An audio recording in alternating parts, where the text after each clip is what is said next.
Chers amis, quand les corps publics, que ce soit des commissions scolaires, des municipalités, des gouvernements provinciaux, le gouvernement fédéral, quand ils établissent leur budget annuel, il y a un article qui s'appelle « Service de la dette publique ». Cet article-là, il n'est jamais discuté.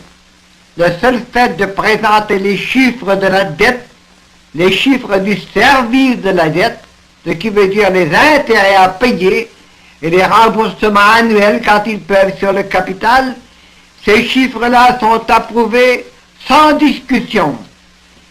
C'est drôle parce que le Canada est un pays qui s'enrichit continuellement. Je parle de richesse, de vraie richesse du pays. Comparez le Canada d'aujourd'hui avec ce qu'il était il y a 50 ans, il y a 100 ans, ou bien du temps des pionniers, il y a 300 ans. Dans le commencement, qu'est-ce qu'il y avait au Canada? Des forêts, des bêtes dans les forêts, des Indiens qui se cachaient, des Blancs qui venaient pour essayer de faire quelque chose, qui étaient obligés de travailler dur et puis de se défendre. On ne pouvait pas produire beaucoup de richesses dans ce temps-là comme aujourd'hui. Depuis, le Canada s'est développé avec des champs, des fermes, des routes, des églises, des écoles, des hôpitaux. On a le Canada actuel immensément plus riche qu'il y a 50 ans, 100 ans, 300 ans. Pourtant, comparez la dette publique, on appelle ça dette publique, la dette publique du Canada d'aujourd'hui avec le Canada de ce temps-là, d'il y a 50 ans, 100 ans, 300 ans. La dette publique, la somme des dettes municipales, provinciales, fédérales, sans compter les dettes scolaires, les dettes de fabrique et d'autres. Vous remarquerez une chose, on est beaucoup plus riche, beaucoup plus développé et beaucoup plus endetté. Comment cela se fait? Qui est-ce qui a développé la richesse du pays? À qui sont dues ces routes, ces écoles, ces hôpitaux, ces chemins de fer, ces églises, tout ce développement, ces fermes, ces usines? Qui est-ce qui a monté tout ça? C'est la population du pays, évidemment, ça ne s'est pas monté tout seul. C'est la population du pays qui a fait cela, oui. Et puis c'est elle qui est endettée pour toutes ces choses-là. Elle est endettée, obligée de payer les choses qu'elle a fait elle-même, obligée de payer, et de payer à qui? Pas à ceux qui l'ont fait, ceux qui ont fabriqué les choses, ceux qui ont travaillé, ont été payés par un salaire, et avec le salaire, ils ont acheté les produits qui étaient faits par d'autres.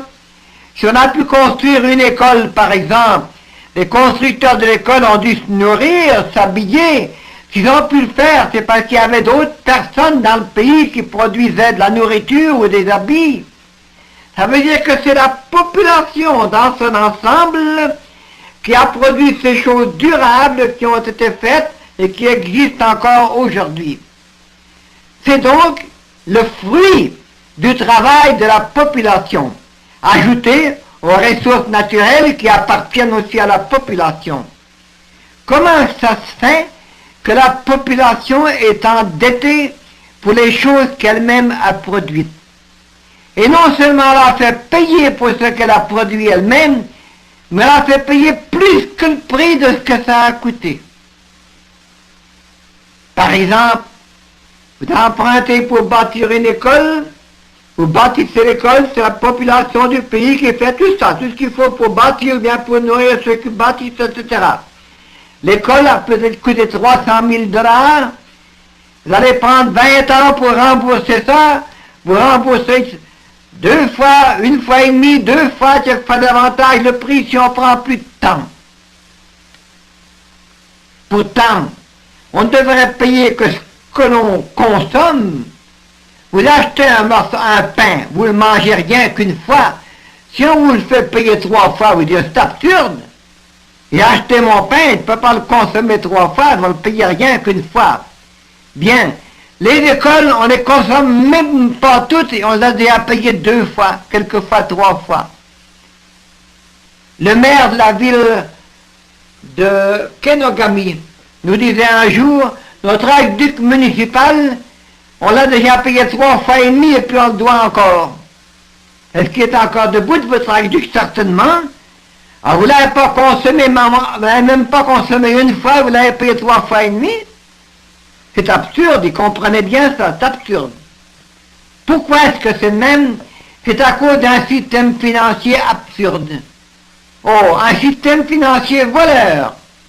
Il a commencé par voler le crédit de la société. Qu'est-ce que c'est que le crédit de la société? C'est ce qui fait confiance au pays, à la population qui l'habite. Le crédit, c'est la base de l'argent. L'argent servirait à rien s'il n'y avait pas de produit dans le pays. Et ça servirait à rien de faire de l'argent s'il n'y avait pas une population pour exploiter les ressources naturelles pour faire des produits. L'argent est basé sur la capacité de produire de la population. Cette capacité de produire appartient à la population. Il y a bien le crédit personnel d'un ouvrier, le crédit personnel d'un autre, mais s'ils travaillaient isolément, sans rapport les uns avec les autres, chacun essayant de faire tout pour lui-même, il y aurait beaucoup moins de production. Ce beaucoup plus de production, c'est cela qui est le crédit de la société. C'est le crédit social. Or, les financiers, plus particulièrement les banquiers, ont pris, pour ainsi dire, la propriété de ce crédit social, ils transforment eux-mêmes en argent. Ça n'est même pas le gouvernement qui change ce crédit de la société en argent. Ça n'est pas nous, ça n'est pas la population.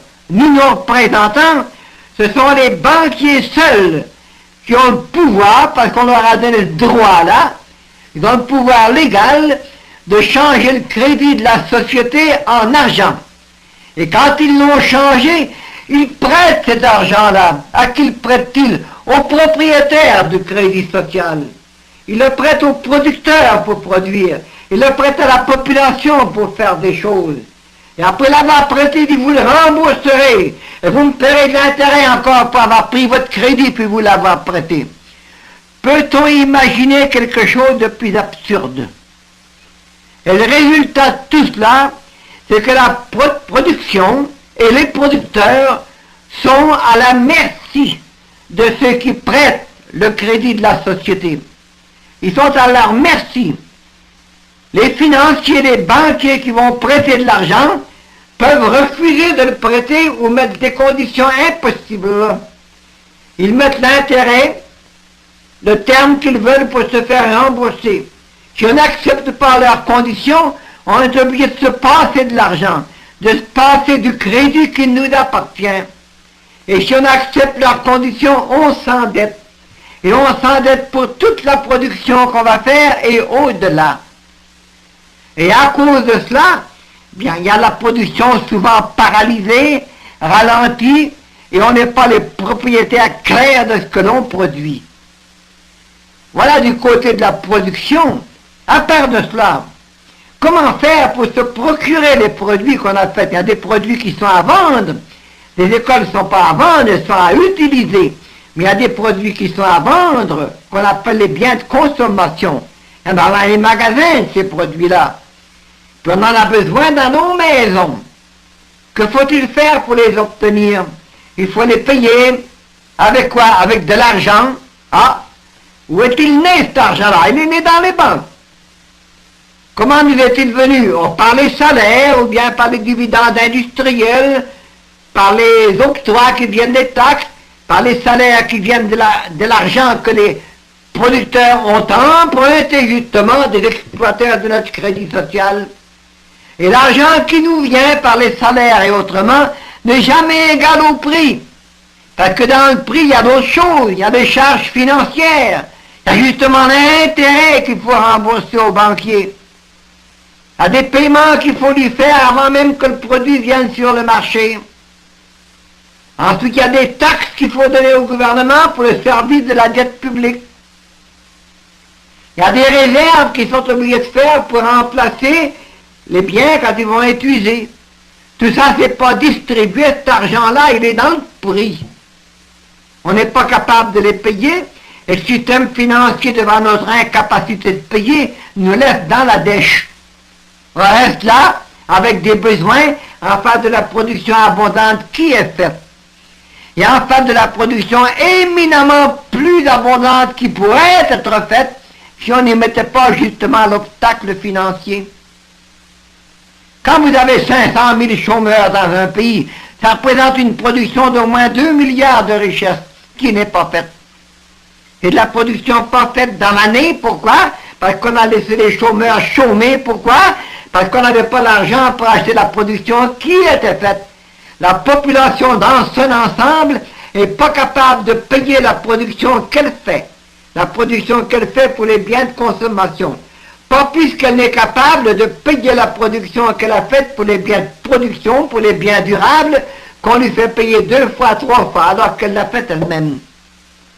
On ne dira pas que ce n'est pas une absurdité. C'est le vol le plus manifeste, le plus gigantesque qui ait jamais été inventé. La plus grosse escroquerie de tous les temps. On emprisonne des petits voleurs qui volent pas le millionième de cela. Ils appellent petits voleurs les trop gros. Ils ont volé 100 piastres, 1000 piastres. Ce n'est rien. Quand les financiers nous volent à milliards tous les ans.